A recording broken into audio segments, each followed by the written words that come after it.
think we'll get started if we can stand for the pledge.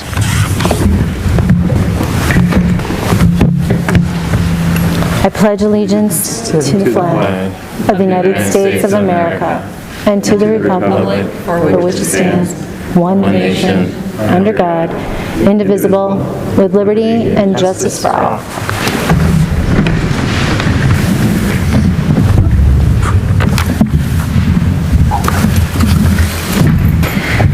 Okay, great. We will begin this evening with the agenda-related public participation. Marilyn, do we have any agenda-related comments this evening? No. Okay, great. Thank you. So with that, we'll then proceed. I believe we have our LTA president, Andrew Johannes, if you're here. Hello, good evening.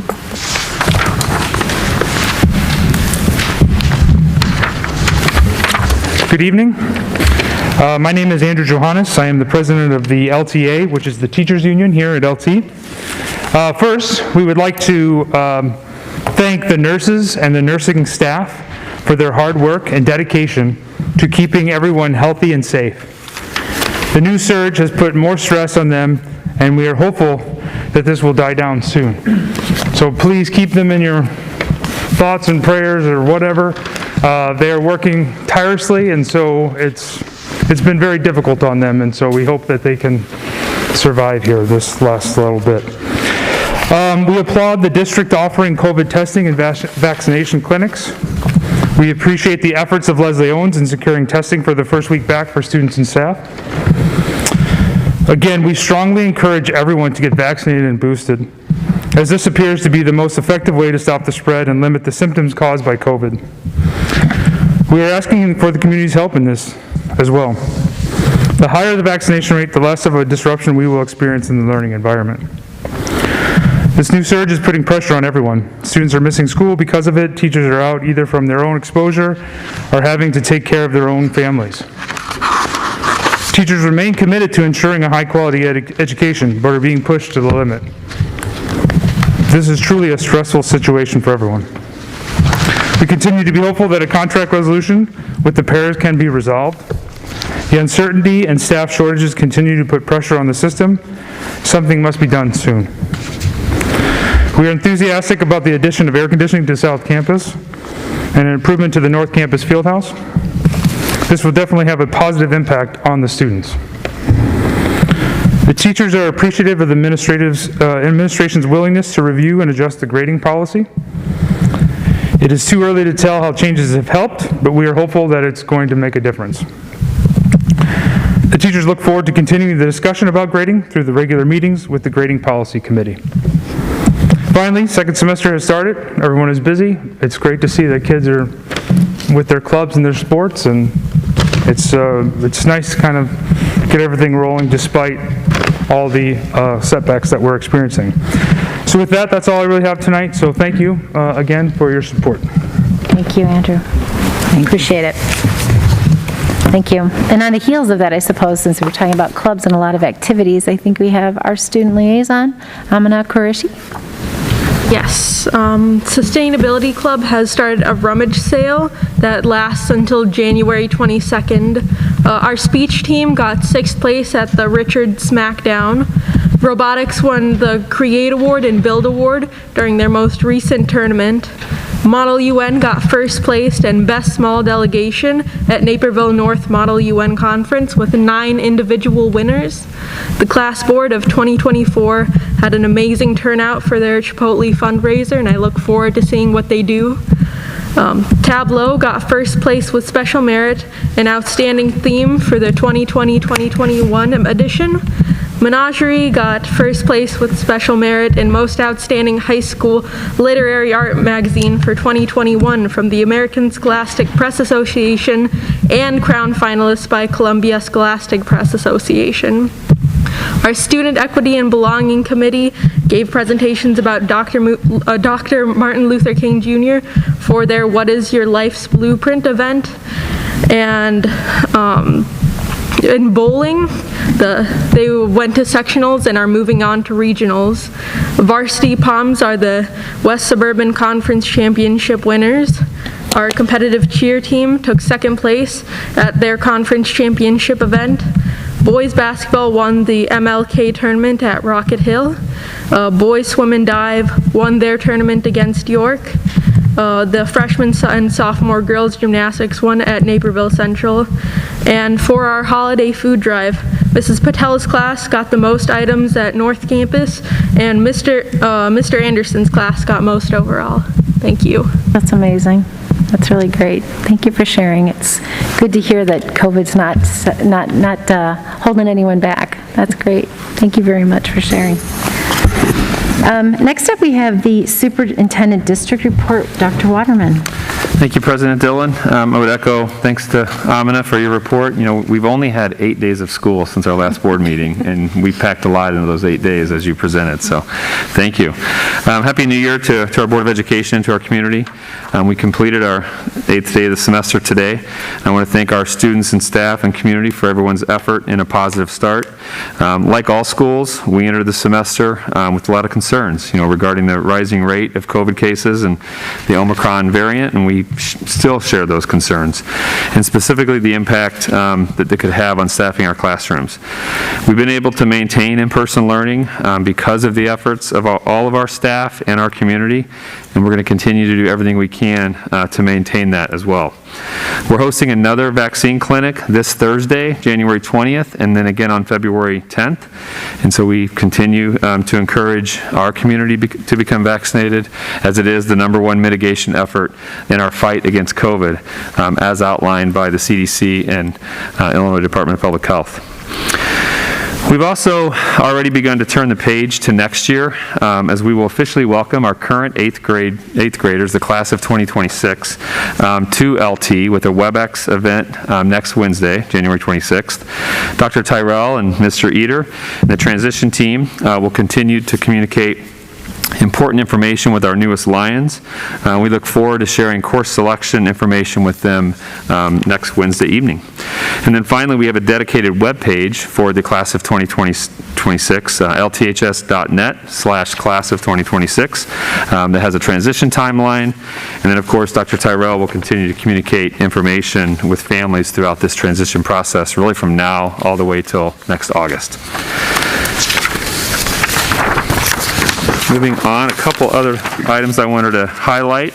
Last week, really exciting to have launched Inspire LT, which is our stakeholder-engaged strategic planning process that we believe will really help us identify our shared values and our priorities as a district and inspire the future for our school. Within the last week, we've sent out requests to participate to our staff, students, parents, community members, alumni, and earlier today, we sent a strategic plan survey to all the groups as well. Over the next few weeks, we will be forming our strategic plan team, collecting survey feedback, and preparing for our kickoff meeting, which is scheduled for Monday evening, January 31st.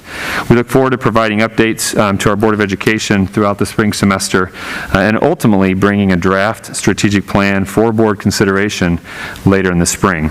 And we invite our entire community to follow along this whole process between now and June by visiting www.lths.net/strategic plan. Last Friday, I had the opportunity to attend some student discussions which explored Dr. Martin Luther King Jr.'s "What is Your Life's Blueprint" speech. Facilitated by our Student Equity and Belonging Committee, the small table discussions examined 3 fundamental principles to a person's life and work: a belief in your own dignity, a determination to succeed and achieve excellence, and the constant struggle for racial equality and justice. Yesterday, January 17th, our nation celebrated Martin Luther King Jr., a national civil rights leader who was instrumental in challenging our systems in the United States. Also yesterday, for the first time, Illinois officially commemorated Muhammad Ali's birthday as a champion of social justice. It's voices like Muhammad Ali's and Dr. Martin Luther King Jr.'s that inspire all of us to take action and to continue their advocacy work for social justice. And although we celebrate and commemorate their work on one day each year, Dr. King's message of equality and justice and Muhammad Ali's work as an advocate for change are best remembered and celebrated every day of the year. We do have We did receive 2 FOIA requests over the last month. A contractor requesting bid results on the asbestos abatement, and then also Protect Parents' Rights requesting emails regarding the LT-hosted vaccine clinics, and both of those have been complied with. So finally, it's my honor to present a Vida Plena Award this evening to a deserving staff member. The Vida Plena Award has been presented by the superintendent to a deserving individual since the mid-1990s. The individuals who received this recognition in previous years have talked about what the award means to them, and they consistently emphasize the themes of dedication and going above and beyond to support our students and our community. Our recipient this evening has done that and much more during his career at LT. Claire Triner was hired as a weekend security staff member in 1994 and transitioned to his current role as a full-time student assistant in 2001. Claire works from 3 to 11 p.m. each day at South Campus, often when it's at its busiest, with after-school events, evening events, athletic events, concerts, club meetings, and everything else. And Claire connects with students as well as parents, grandparents, and community members who are there attending events, and honestly helps with anything that is needed.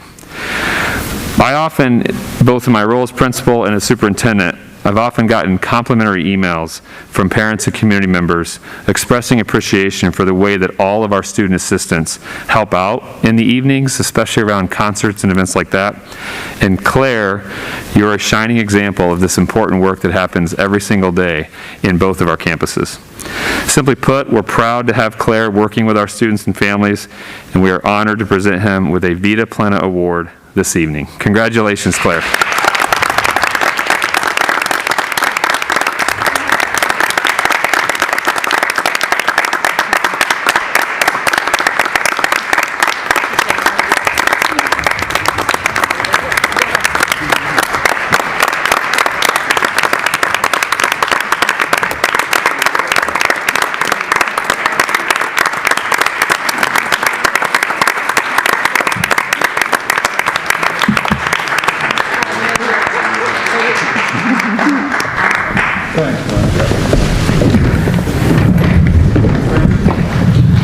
Thank you.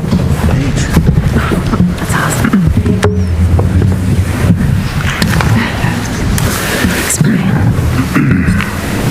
You know, I introduced Claire as Claire Triner, but everyone just simply knows him as South Campus Claire. So, and you can talk to graduates, alums. I mean, everyone knows him as South Campus Claire. So, Claire, again, congratulations, and thanks for being here this evening. And that concludes my superintendent report for this evening. Excellent. Thank you so much, Dr. Waterman. Thank you, Claire. There are no agenda items under unfinished business, so we are going to move on now to new business. First agenda item is the 2022-23 textbook changes for first reading. Scott Agardine. Thank you, President Dillon. We do have a number of books to take a look at this evening for first reading. And as I explained at the committee, we take 2 months to go through this for a couple reasons. We want to make sure that all of our textbooks are on display. I do have the two hard copy books of the new texts that I'll be talking about tonight, How Much of These Hills is Gold, and then the Comprehensive Health Skills for High School text. 2 others, the sign language and also one other are for the healthcare careers course are all digital. And so if anyone wishes to review those, I have the digital key, and people can just contact me directly, and I'd be happy to arrange a time for them to come in and take a look at those materials. The way our textbooks work, we do still manage textbooks.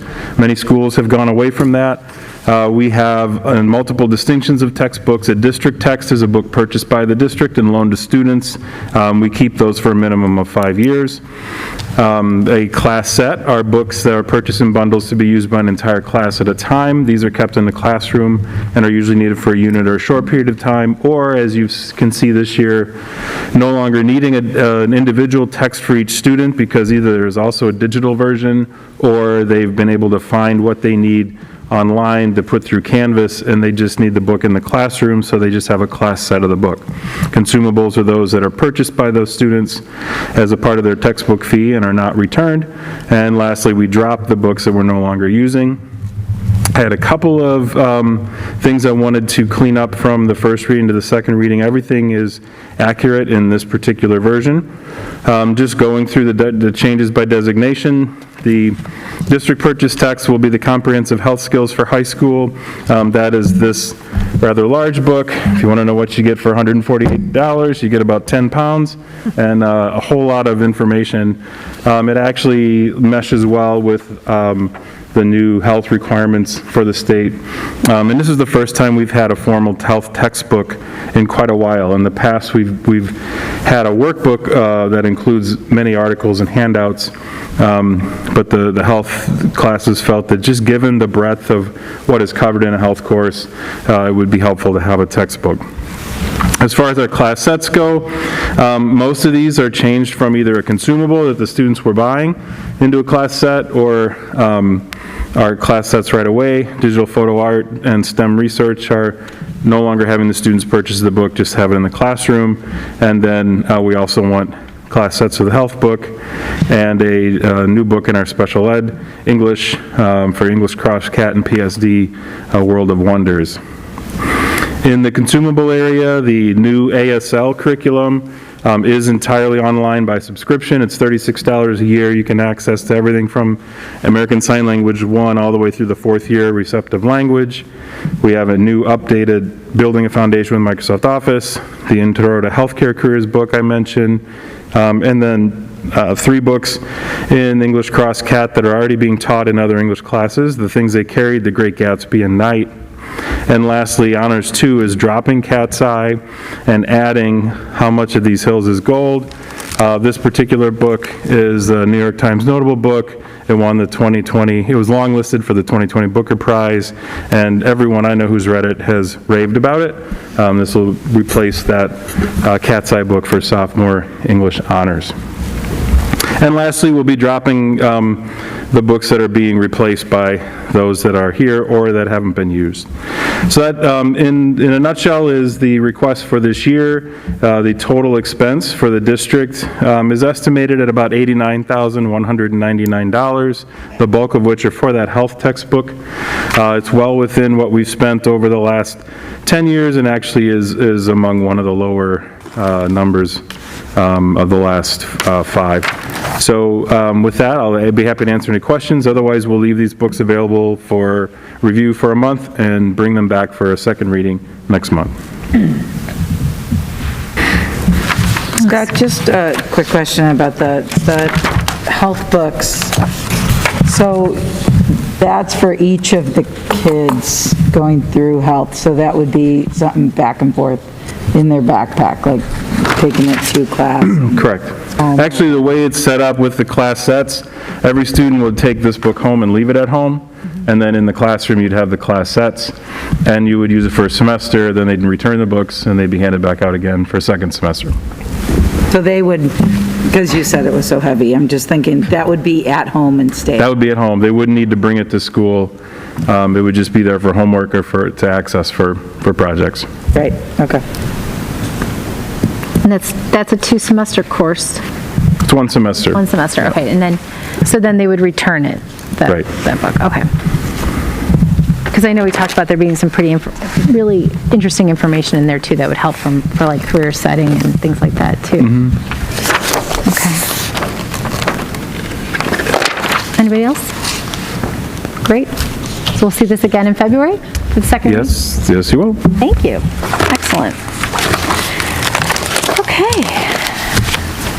Next, we can move on to our next agenda, which is the summer 2022 HVAC mechanical project contract. Mr. Stachak. Thank you, President Dillon. Good evening, everyone. And so tonight is the culmination of the work that the board began back in June of last year, and then wrapping that up in August. And what I mean by that is selecting projects to bid for this coming summer of 2022. And when we were looking at those projects, there were three major HVAC mechanical projects that we looked at. One was the replacement of the 9 air handling units here at North Campus in the field house for old units that are I don't want to say failing, but certainly at a time of replacement and aren't functioning as they once did.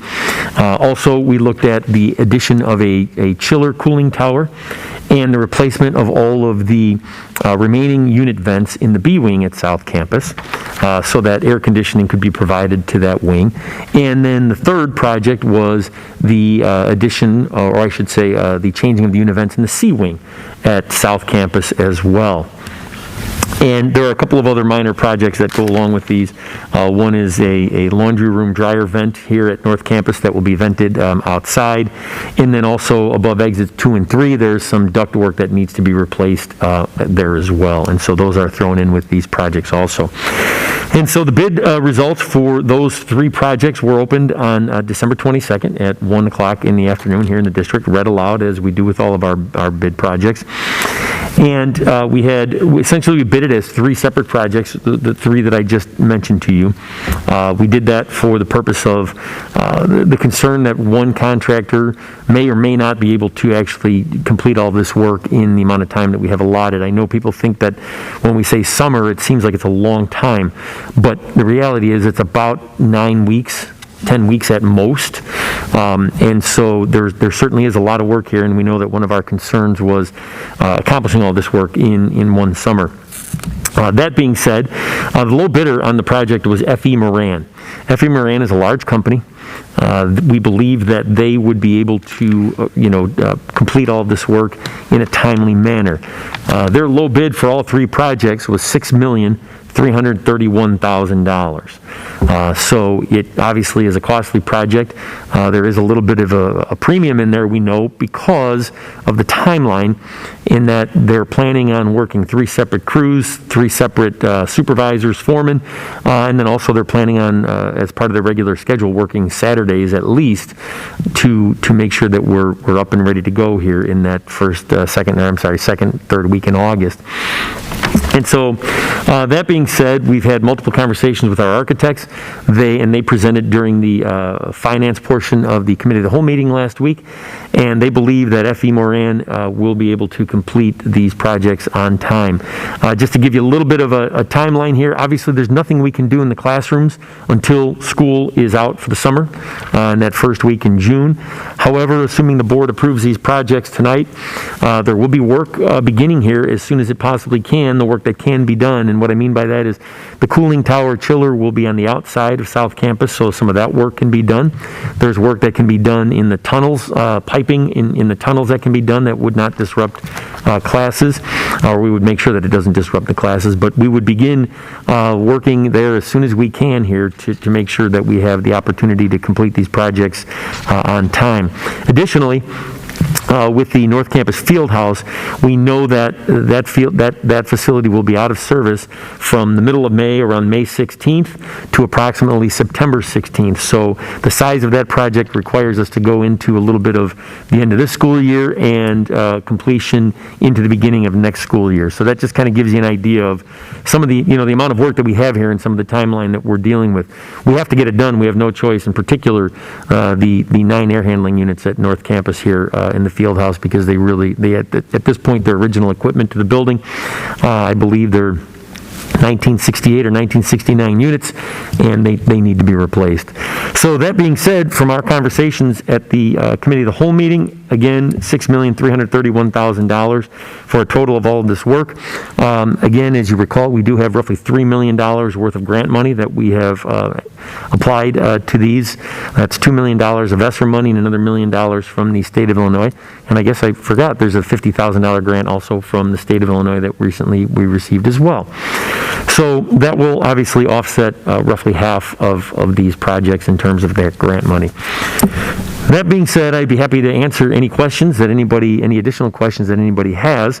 The recommendation tonight would be to award all three of these projects in the amount of $6 million, award the contract to F.E. Moran in the amount of $6,331,000. But again, I'd be happy to answer any final questions before we look at that. Brian, I recall last week, just to confirm, we've worked with this company before. Is that right? I have in my notes that they Yes. were really confident, our architects were very confident. They are. For all the reasons that you said, but Correct. also we've done some work with them in the past. Yes, since I've been here, I don't recall any work that we've done with them, but I believe they said that they have worked here in the district prior. Got it. So, yes, and they, again, they've had multiple conversations with them because I have stressed, I can't tell you how much I've stressed, but I've stressed in two different ways. I've stressed that they have to have this project done, and I will be stressed all summer about the project getting done. Right. But anyway, they're confident they can get it done, so we're, that's the recommendation. And Brian, I have a note here too from last week's meeting, but we talked about the number, what it would bring the number of classrooms at South Campus up to. I think I had a note, is it 85 total?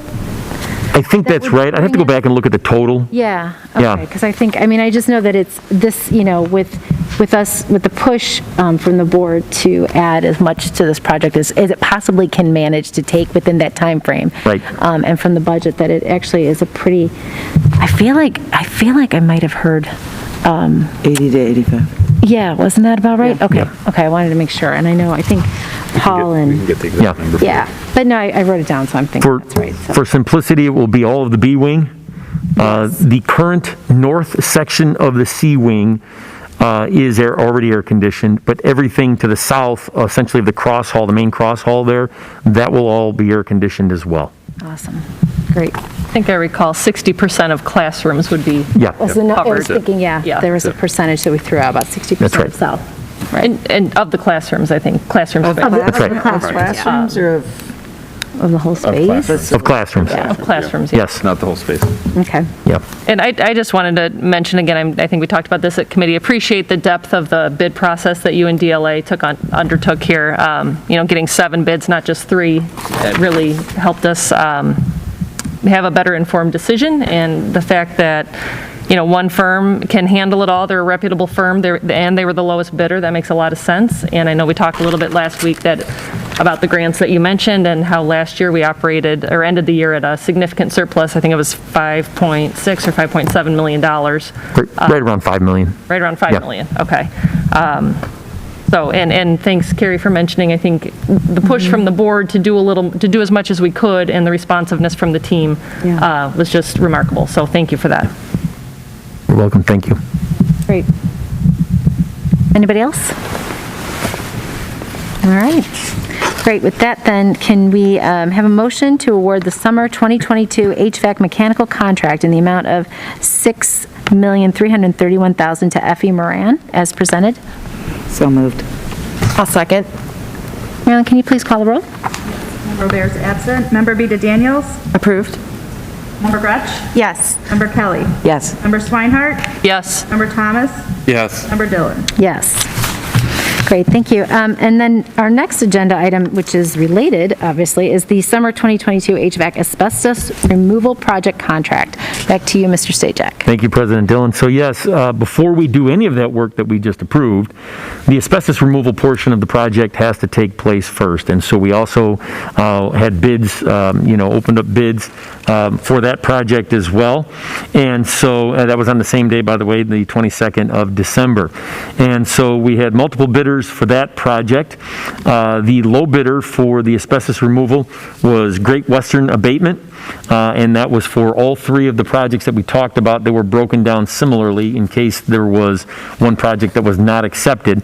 But for all of these projects here, their total was $55,511. And so the same process has taken place with our asbestos consulting firm. They have had multiple conversations with Great Western Abatement. They are confident confident that they can have the work done. This is going to be a real coordinated effort here because, again, this all has to be done before that other work can take place. And so really the majority of that is in the classrooms. And again, I'd like to mention here that yes, there is asbestos insulation and those types of things that have to be removed. It is not any sort of a threat to anybody at this particular time. Once it is disturbed the way that we will be disturbing it through construction, through the renovations here, that's when it becomes an issue. So I just want to be clear on that.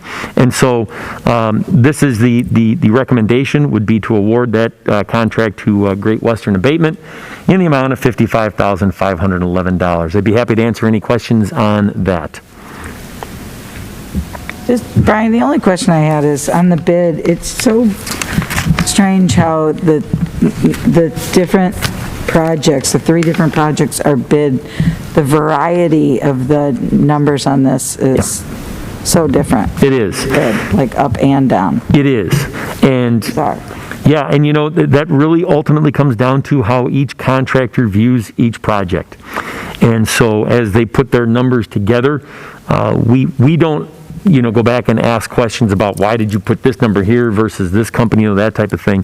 But that's the numbers that they give us, and so those are the numbers we work with. And ultimately, like I said, that's up to their estimators to determine what they think the value of the project is. Great. And this work, Brian, also takes place when our students are not, obviously. Yes, yeah, none of this will be taking place. This is, the majority of this work is in the classrooms at South Campus, and then up, again, I talked about exits 2 and 3, we have some duct work up there. That's actually outside, but again, we're obviously following all the appropriate protocol for Cook County and asbestos abatement, but yes, none of that will be taking place during the time when the students are in class. Great. Thank you. You're welcome. Anybody else? Okay, great. Thank you then. All right, so with that, is there a motion to award the summer 2022 HVAC asbestos removal project contract to Great Western Abatement in the amount of $55,511 as presented? So moved. Second. Marilyn, can you call, please? Roll call. Yes. Member Gretsch? Yes. Member Kelly? Yes. Member Swinehart? Yes. Member Thomas? Yes. Member Dillon? Yes. Next up, back to Mr. Stachek, we have the Bennett Field School Board quote specifications. Okay, thank you again. So what we're going to talk about here briefly is, as we talked about our, at the committee of the whole meeting, the scoreboard at Bennett Field. And so I'm sorry, I thought you didn't have something. Sorry. So we're talking about the replacement of the scoreboard at Bennett Field. Just a little history on this. Last year, we started talking about the replacement of the scoreboard there at Bennett Field. Roughly 20 years old. We've been having some issues with it, and we're having issues slowly, but starting to begin to have issues finding replacement parts for the board that we have out there now. And so we started looking into the options for replacing that scoreboard. And so back in May and June of last year, we presented a number of different options to the board in terms of what some of those, options might be for the replacement of the board.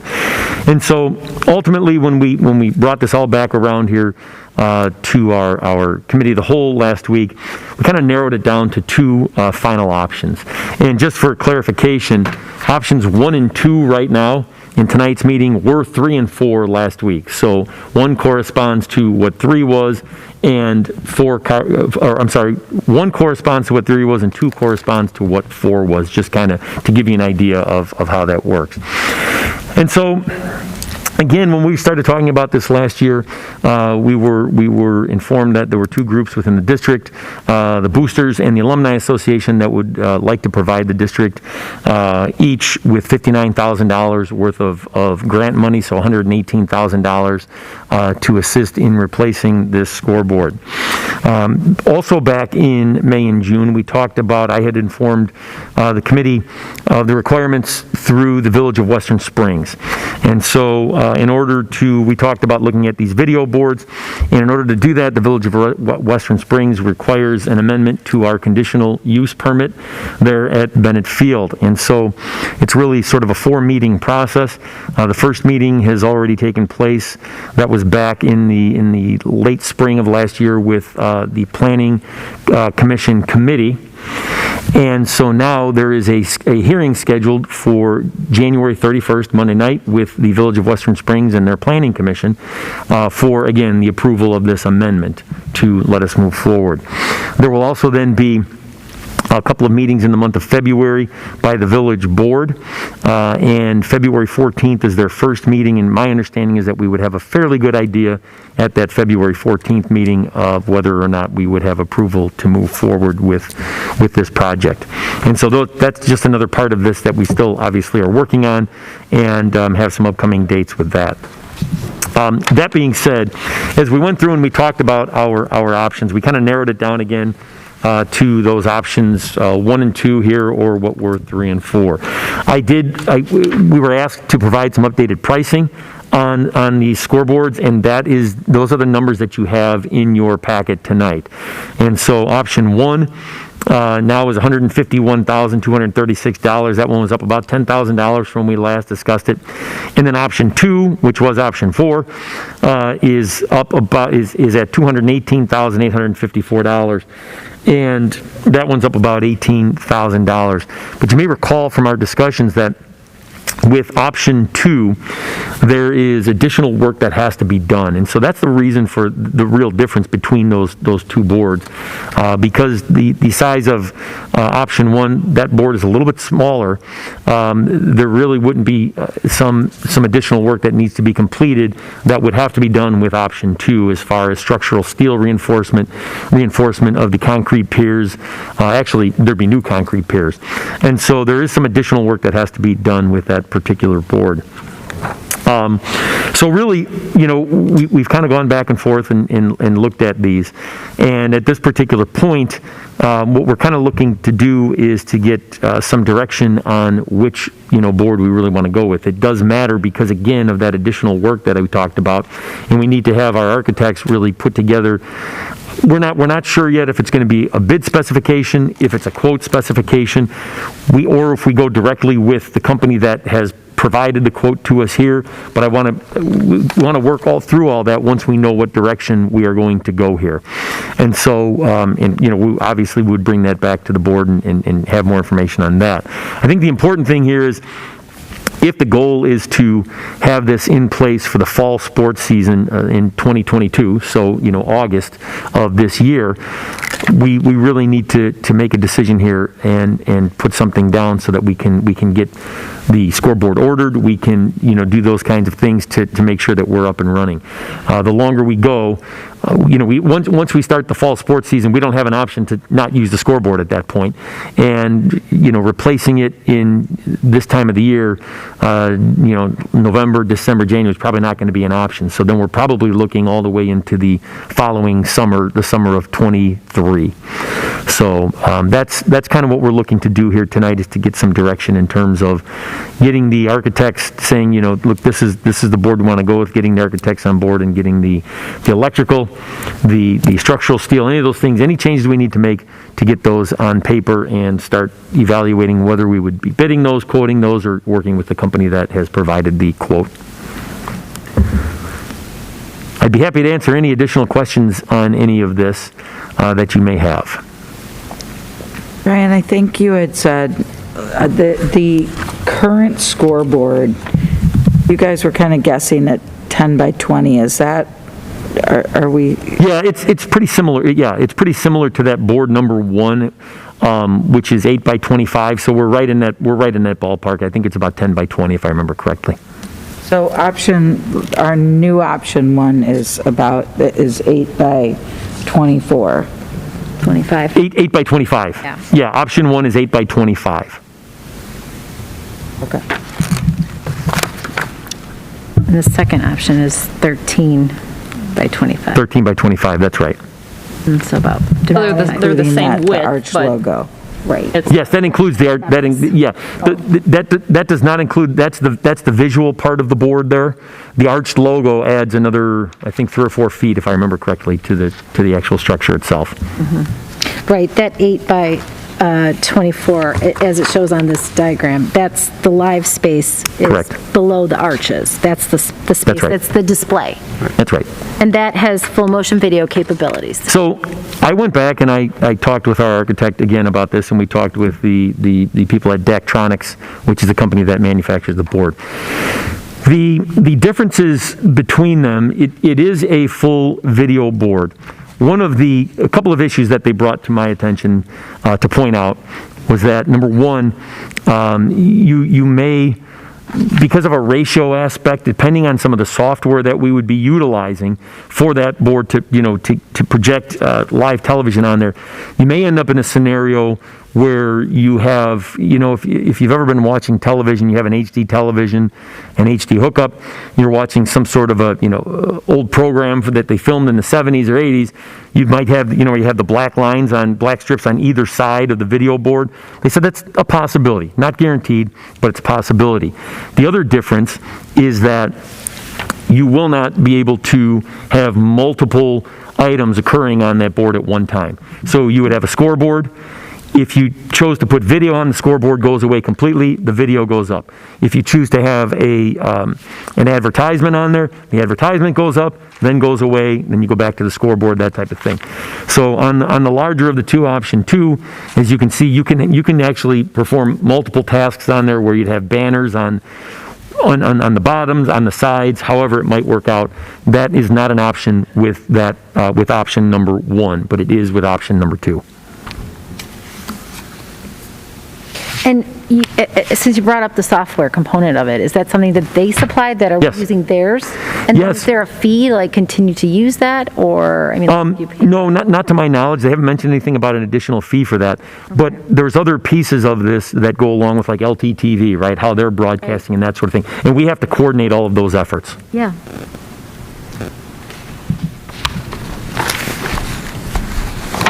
Do we know, I remember first hearing about this when the boosters committed the funds or volunteered the funds. Do we know, are they expecting the highest end model, so to speak, the video that maintains the score as opposed to the either or option? Or do we not really have a sense of, was it a little more general, giving support for a new scoreboard?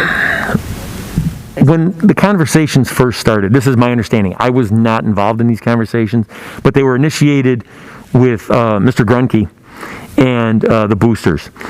And what he had talked about with them at the time was a different board. It was a refurbished, essentially, board, a refurbished, like, sign, a board that you would have seen, like, on the side of an interstate where they would have, those types of messages on there. And I believe, I have to go back and look, but I believe that board that he was talking about with them was similar to our option 2, but the big difference was the fact that that one was a refurbished board. That's right. Okay, thank you. Sure. And did they also speak to the warranty that comes with something like this? Yes, so I asked our architect, Ed Wright, about that. He told me that they were, the gentleman who we were talking to was out of the office today. He was on a site location somewhere, and he thought, he was going to double check this, but he thought it was a 5-year warranty.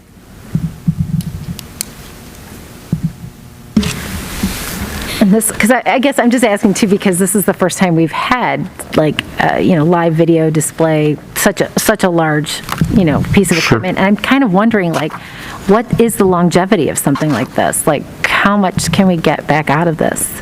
How long do these things last? Are we doing a lot of repair work? Do they, and I don't even know, what does a repair bill look like on something like this? Because I'm assuming with our current board, we didn't probably have, we did probably have some with all the digital, I know that eventually those things get to be cumbersome to repair.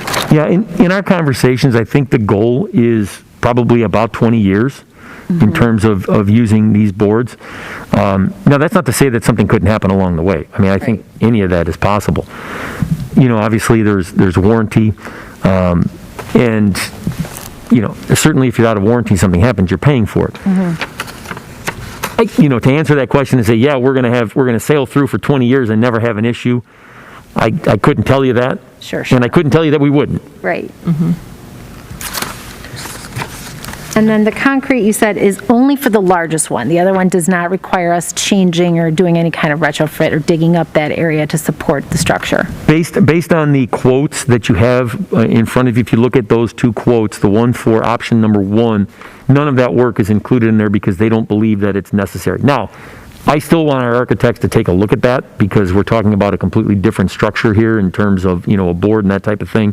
But I think they would agree with that. So really for option 1 right now, I don't believe that there's any other additional work that needs to be done for the structural steel or the concrete piers. And it's not quoted in here because they don't think we need it either. Okay. Brian, what is the administration, what are you guys looking, what's your feel on this? So, ultimately, obviously we've spent a number of hours on this, talking about it and going back and forth and looking at what's out there. And I think, if you're asking me my recommendation would be to go with option number 2 at this point. I think that, it's, and Dr. Waterman and I have had a couple of conversations about this as well. I think that it's, if we're going to obviously put in a video board here, it seems to make sense that we would put in the largest video board at this particular time. I think ultimately what will end up happening is if we went with option number 1, and again, let's assume, kind of going back to what we talked about here, that this lasts for 20 years. If in 10 years from now, if you have a lot of the districts in the area that have the larger size boards and that type of thing, nobody's going to say, well, let's just trash the 10-year-old board and get a bigger board, right? That doesn't seem financially responsible. And so, really the decision here is, the thought process is, look, let's get something in place, and if we're going to have it for 20 years, why not get the board that offers us the most options? I think, there's been, the history of the district at times has been such to, I guess, value engineer projects, if you will. And that's okay, but there are things that then don't happen because you value engineer projects. What's that phrase? I'm sorry. So you look at a project and you say, hey, look, here's what we would like to have, and this will allow us to do A, B, and C. And then, you look at it and say, well, that's a $5 million, I'm making these numbers up. It's a $5 million project. We only want it to cost $4 million. So let's start taking out this piece, let's move that out, and let's do that to get it to $4 million. And so I think at times, that has occurred in the past. And again, I'm not saying that that's a bad thing. I'm just saying that then you're with a facility, or, in this case, a piece of equipment that you're going to have for an extended period of time that may or may not measure up to the standard 10 years from now or 15 years from now, however you look at that. And look, that may be true anyway, but because there will be improvements in technology and all of that will happen as we go, but this is what's best, obviously, available at the time now. I don't know if that answers the question or not, but... It does. No, it's really helpful. Okay. It's really helpful.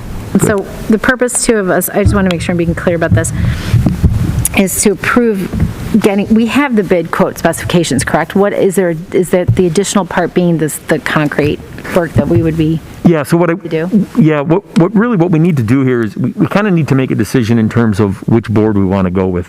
Okay. I think for, again, a couple of reasons. Number one, we need to make sure that we have something available to us, assuming that we want to get this in again for the start of the 22 fall sports season, right? And then in addition to that, before we spend any money with the architects working on and looking at what we actually need to do here, because beside one of the items that's not included in here is electrical. The electrical work also has to be added back in. So we need to have the architects look at, if we decide to go with option 2, well, either one, electrical, we're going to have to look at the electrical. There's going to have to be some drawings of that.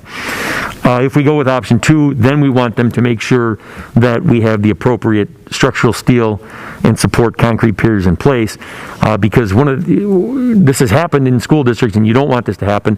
You have a storm of some sort, and you end up with the structural steel bent, because what you have is a large sail in the air at that time.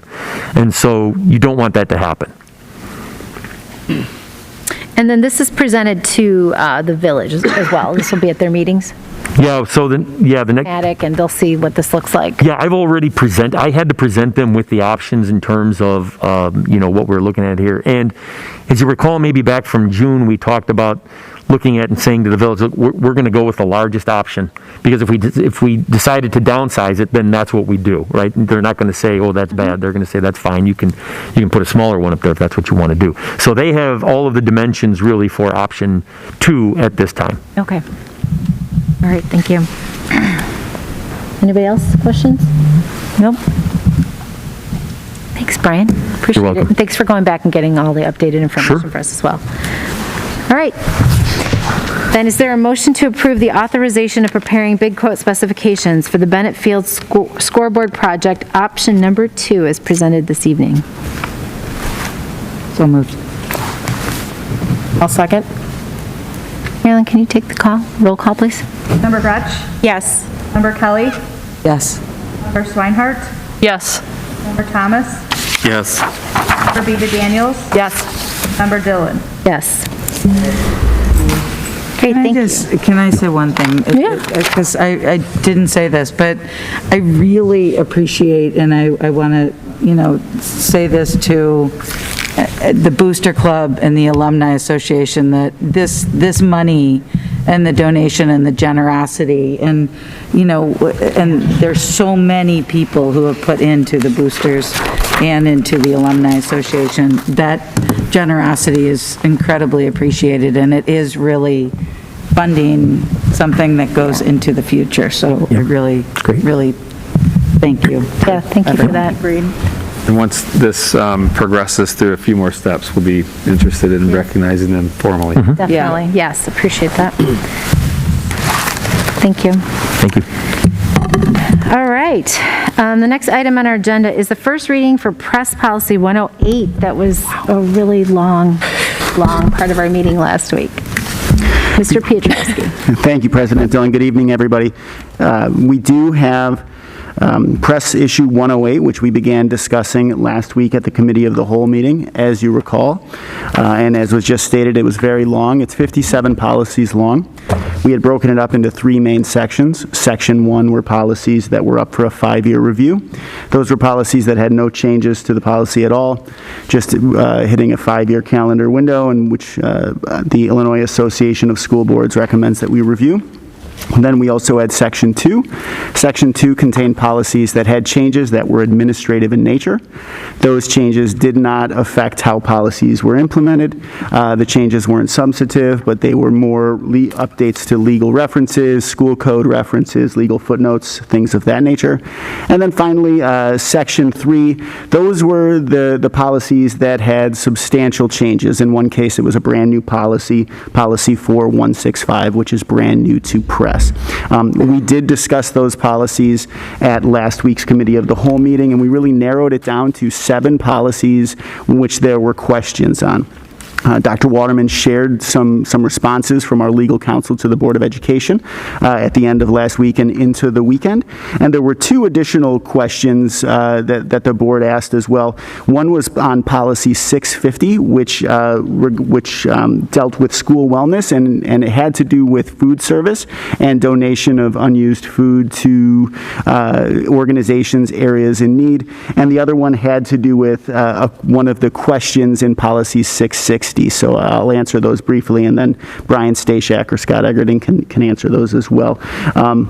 But as it relates to the school wellness policy, Brian Stashak has had a chance to work with the leadership at Sodexo, which provides food service for the school district.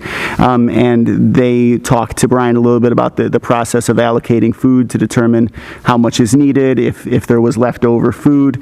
And they didn't see any issue with taking any unused food and donating donating it to either organizations in the area or even keeping it in-house. And if there were students that were in need, we can work through our student services department to be able to identify those students and provide that. I don't know, Brian, if you wanted to add anything briefly on that. Yeah, I think you explained it well, Ed. I think what our goal was when I talked with Marcy Lingo from our food service was she's going to work with Kevin Brown and Greg Gardner, and they will figure out how to, whatever food we may have left over and available, and then work through the two associate principals to provide those to that food to our students in-house first, and make that available to them. And then if there's anything beyond that, we can donate to food pantries or whatever the case may be.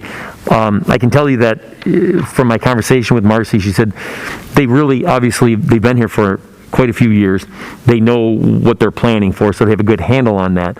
But oftentimes it might be things, especially in particular, she said, like on a Friday, where if they make something fresh on a Friday, they can't resell it on a Monday or something along those lines. Those are the types of things that they could look at getting out to our students who need some additional support that way. And so that's what we're going to put in place.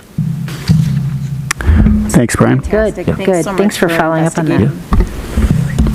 And then in policy 660, there was information about what the terminology evidence informed meant. That was shared with the Board of Education by Dr. Waterman. But one of the other questions was required question 3 that the board needed to ask. And that question was, it reads, does the board offer a unit of instruction in grades 9 through 12 about the process of naturalization pursuant to a specific section within school code? Scott Eggerding has had a chance to speak to our Global Studies Division Chair, Paul Houston, about that. Paul did confirm that we do have a unit of study that does discuss naturalization, and so we already meet that requirement as well.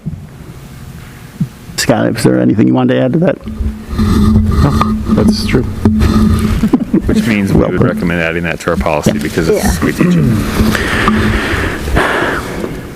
And then there is the information that Dr. Waterman shared with the Board of Education. I'm happy to answer any questions that the board may have about these.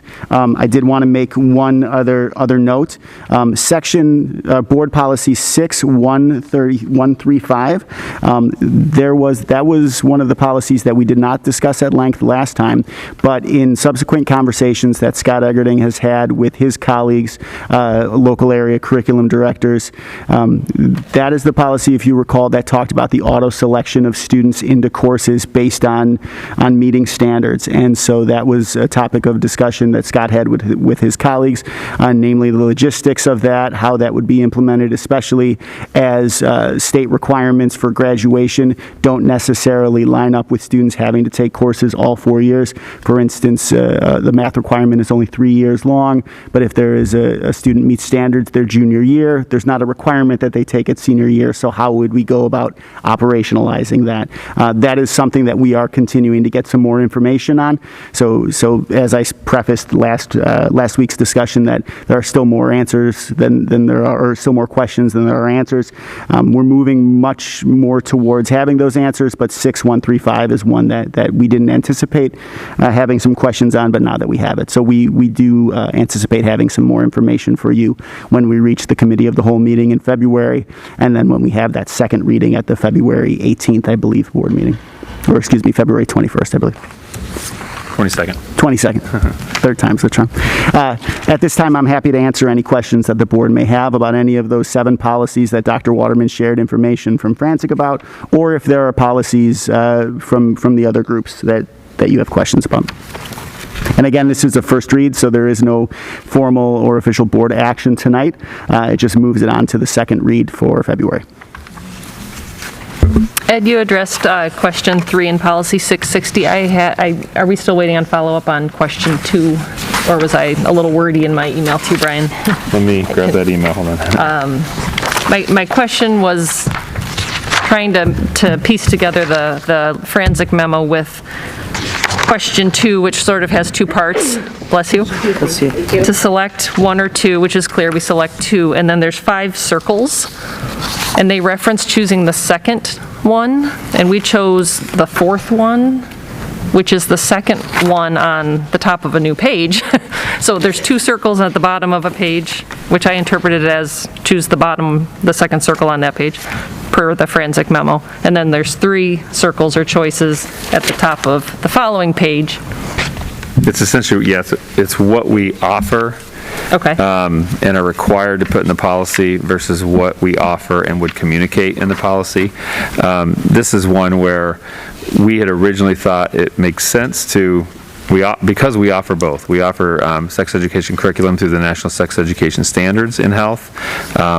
We also offer developmentally appropriate, age-appropriate consent education curriculum, and we would communicate in our policy. I think Franzic's taken the recommendation minimalist, like we're not required to include that in the policy, so, And that's why they went with 2. Okay, but they continue to explain why they're saying that. I just wonder if we've gone back and forth where they say, we do not recommend including the curriculum contents in the district's policy because there are a multitude of requirements under a different section that would need to be included and excessive policy language to be added. I think based on that, we may want to review that and adjust our recommendation to fit, administrative recommendation to fit Franzic's. Okay. But let me That was the gather more. nature of my Yeah, question. yep, I was absolutely. thinking it's sort of long and confusing. Absolutely, we Thank you could for taking continue to that one review. back. Absolutely, That's all I had. Thanks for all the follow-up. Absolutely. Committee meeting. Yeah. Does anyone else have any comments for tonight? I have a question. Yeah. I just want, when looking at policy 7290, when we had asked for clarification of with the language with our, or identify as for LGBTQ kids, I guess my thing is what would be more inclusive? I don't know that answer, so I'd like to see what would be more inclusive, to see what would be the right response for that. Okay, so originally it was R. Right. We went back and asked, would it make sense to say identify as? Franzic came back and says, how about including both R or identify? So your question If is, we felt that that was more inclusive, but is that proper to say, I guess is my question. I mean, are you or do you identify as? I don't know if it's either or. And I'm the one who raised it, I think, at our committee meeting, thinking that I tend to hear language as identify as, which I think meaning in some cases it's not demonstratable or binary, I guess. So that's more why, fluid. would it just be identify as? Or is it instead just- of both. Right. And I think it's making reference to people more at risk for suicide. Right. So it's not, I don't think it's a coverage or it's not a very material point in terms of the impact of it. It was just more of a language point that I was raising. But I think though, I mean, I understand the intent of it, but what is the proper, what would be the customary language to use for that? Would be my question. I don't know who would I think the answer that, the expanded language they proposed makes sense to me. It seems broader. It covers it. Yeah, I was going to say, it seems like they've accommodated both. I hear what you're saying, Jill, too, but... Would it be an and or? I don't know. I mean, I suppose it it's going to semantics? pass them again. I don't know that we you asked can them. ask that as a clarified question to find out if it's, because your question is what is more inclusive? We would share that desire to be more inclusive, so. Correct. To be more inclusive. Yeah. Are we excluding if we're doing that? But what is the proper language to use? I don't know if that's even a Franzic question to come back to, but maybe something Dr. Rowe could chime in on or something like that. Because it sounded like Franzic was open to any language they wanted to use. Sorry, Dr. Yes, Rowe. no, that's okay. And I think the thing You is, don't have to do it tonight. okay. I like the more inclusive language because, again, it's not always just one thing. We can have multiple ways of identifying within the same parameters. So I think including both is fine. So you think including both is more inclusive? I do. Okay. Thank you. Then that Thank you. answers my question. Thank you. Clarifies. Great. Okay, so this will all come back to us again in February. that is correct. We will do it again in February. Ed, do we want to clarify? I've got 6135 that we're still looking into, and then the 660, Julie's point about question 2 or 4, or response 2 or 4. Yes. Those are the 2 items that we have hanging out there, right? Yes. Okay. Getting closer. Were there any other questions? Chipping away. Yep. Thank you. All right, thank you very much, everybody. Great. Good, thanks. All right, that concludes our action items. Next, we have under information item, I think we just have one item, which is technology. Scott Egerning, we have, an update on the technology update. Thank you, President Dillon. We do have a brief update. As we discussed last week, this has been an extremely eventful year in our technology world. It was in December that the board decided that we really needed to go to one-to-one for all students in the fall of 2021, which was almost 2 years faster than we originally thought. That being said, we were able to deliver a Chromebook for every student at the start of the school year. We did put in motion what we needed to do to increase our bandwidth. There were delays for that, and that did impact the start of the school, but we are now fully operational in that area, and we have more than 10 times the capacity that we had prior to the start. We've also updated some agreements on with our Western Springs Municipal Consortium that has not only increased the speed of the internet for District 101 schools, St. John of the Cross, the Village of Western Springs, and the Western Springs Library, but has actually brought down the costs for all of them as well. So that's been a good community benefit. As we enter the second semester, we are placed in a place where we can see that our students are using the Chromebooks very well. The Chromebooks have held up better than we expected, and we've only had 40 that were either deemed lost or irrecoverable out of 4,000. I'd say that's a pretty darn good result, especially knowing how my own students handle things sometimes. We have continued to make progress in using ClassLink, which serves as a single sign-on for all of the students' applications. As teachers more understand how ClassLink works and we connect things to more applications, that's become a much smoother process. We have also done quite a bit with our training, and our tech coaches have done a lot of training, in particular at the January Institute, to use some of the new tools, including Securely, which can help with not only test security, but also you can kind of see what's going on in the room and all the laptops and shut kids out of games or places they shouldn't be and all that kind of stuff. So teachers have found that to be very useful. As we're looking forward, we have begun in earnest, and actually Ed Tennant and I talked a little bit today about our next step with the Wi-Fi. We are at a point where we can upgrade our Wi-Fi, and using some E-rate funding, we're debating the best way to do that, and you'll obviously see more of that as we come forward, but we'll be looking at choosing a vendor and go ahead with an update to all of the Wi-Fi, which would also then update the closets, which are essentially where the wireless becomes wired, and that's all super technical, but is all crucial to functioning. We are also looking to standardize and simplify our email and replace our phone system. Our phone system is over 18 years old, and it's starting to show its ages from time to time. So that's another thing that we have put into the budget all along, and we will look to begin next year. We did add a 5th tech coach to help out with all the challenges in the fall, but also to roll things forward now here for the spring. And we've continued our partnership with Better Lesson, which is an outside consulting coaching firm that's been helping our staff with one-on-one coaching. They've also coached all of our tech coaches, and we've got probably about one more year with them with the seats that we purchased and the way they've been used. We're looking forward to continuing that partnership, and also even looking forward even more so to moving away from it and having our own tech coaches take over that responsibility. So at this point, we feel we're in a good spot, and we have a lot more work to do, but we definitely have seen the benefits, and we're definitely over the hump of the challenges that we saw in the fall. Be happy to answer any questions. Scott, I was just going to say, do you foresee with well, this will be the first time too, then we're collecting the laptops at the end of the academic year, or are we keeping? We are going to collect them at the end of the year, so we can update them, service them, all that kind of stuff, yeah. We found that from talking to other schools, the ones that don't collect them, they usually go home and are put under a bed or in a closet, and then the day before school starts again, someone tries to find them and plug them in. So we'd rather take care of it here.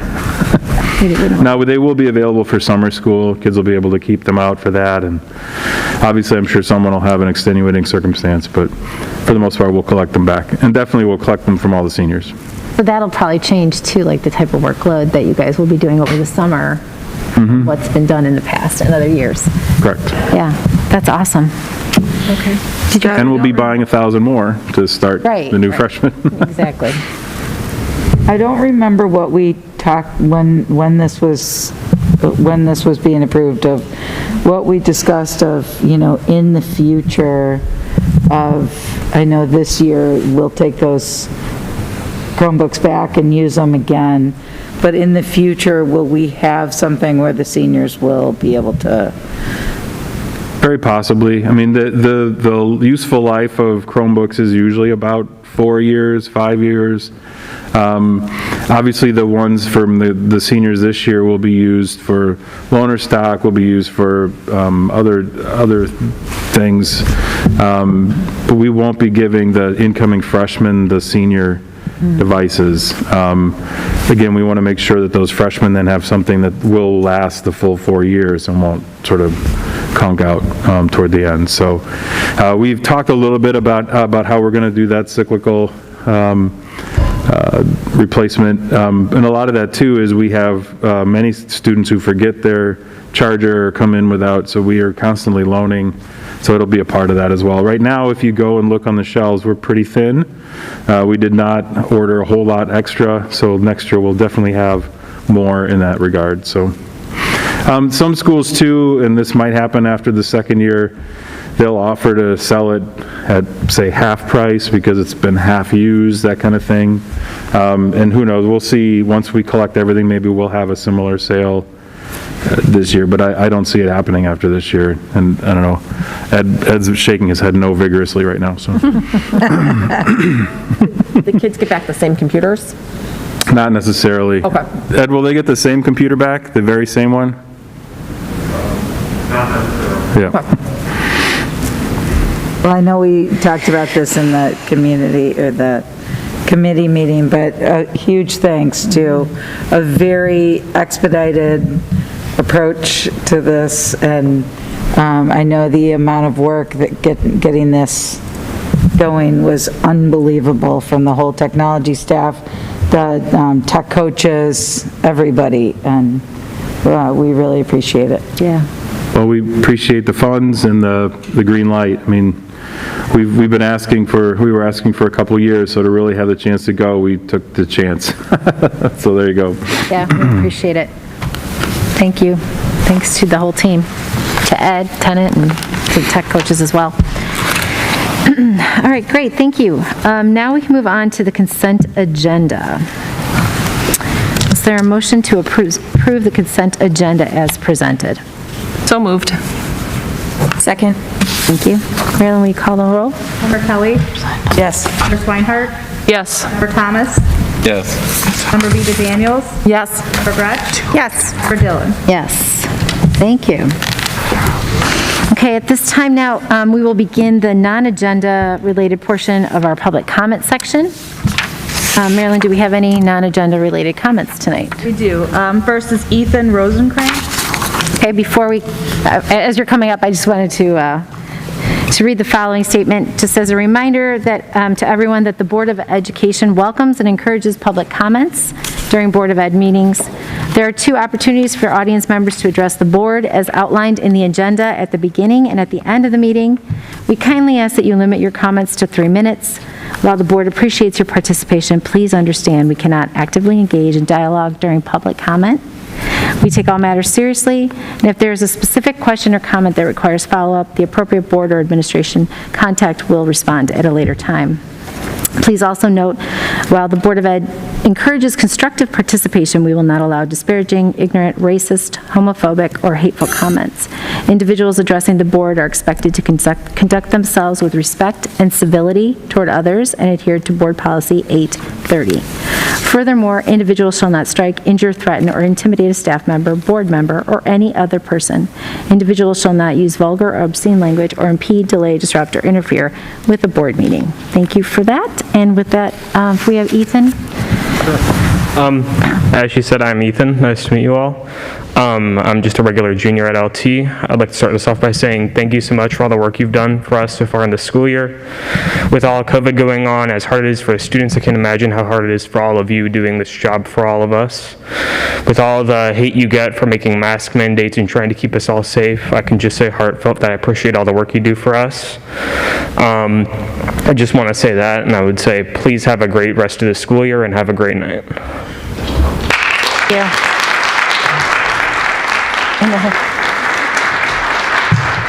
Marilyn, do we have another speaker? Thank you. First, we have one that was asked to be read, submitted to me for reading. It says, "Hi, District 204 board members. Although Harold and I aren't able to attend the board meeting tonight due to illness, we want to let you know we fully support the district's diversity, equity, and inclusion efforts.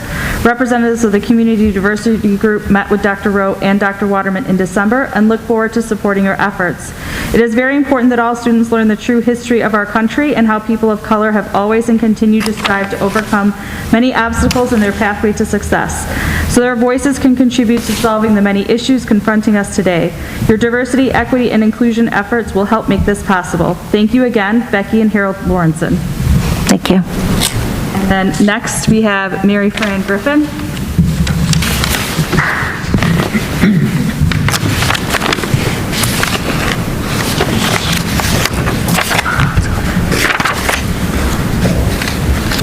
A little high for me.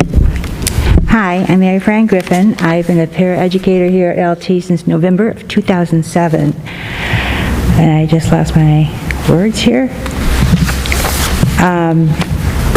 Currently, our association, our union, is in mediation with the district. Here we go.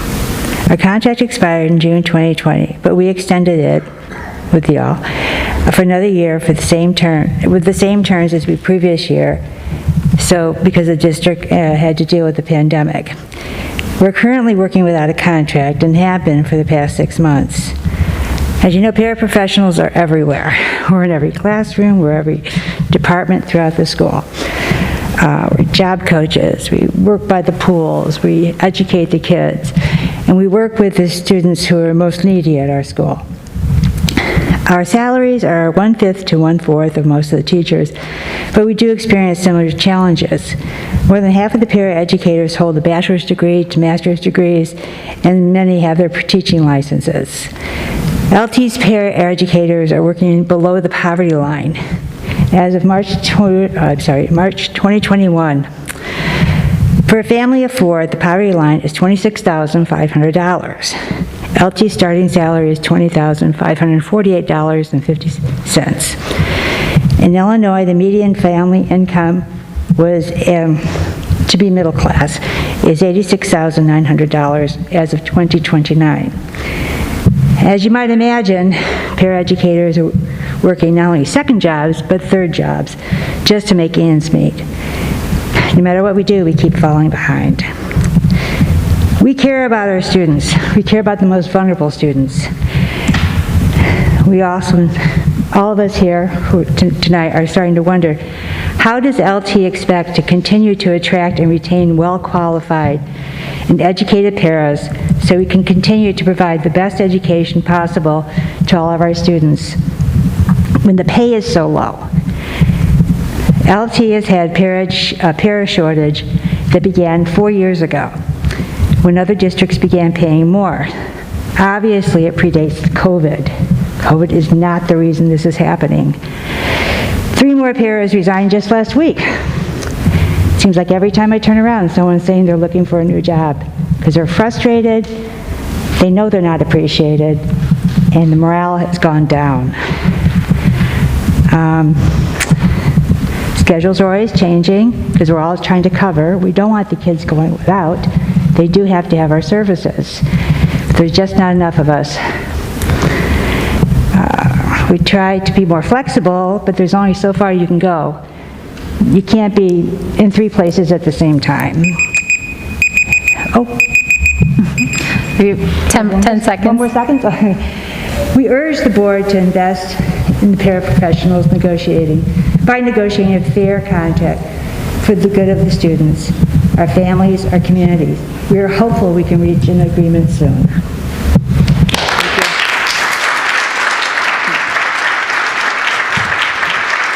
Is that it, Marilyn?